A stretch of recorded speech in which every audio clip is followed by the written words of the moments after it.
We're along Interstate 64 in southern Illinois. Just behind me is the Wabash River, and across the river, southern Indiana. You all remember Woodstock in upstate New York, but have you ever heard of the Bull Island Rock Festival? Well, it was held on an island in this river about, a mile and a half behind me.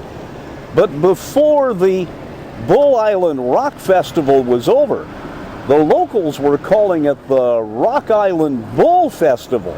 Woodstock had been held back in '69, and a lot of America was aghast at what it saw in photos from there. So when two young promoters wanted to hold a festival in Evansville, Indiana, and invite some talent to be there, the conservative Republican mayor of the city said, "No way." So where do you take the festival? You tell everybody to go to Bull Island, and suddenly the highways were clogged. 200,000 people had come from all over the country to be there. Today, to get from Evansville to where they decided to hold the concert, you could simply take two interstate highways, north and then west. But back in 1972, those highways weren't there, and so every state and county road in southern Indiana was jammed. Black Sabbath backed out and did not show up for the festival.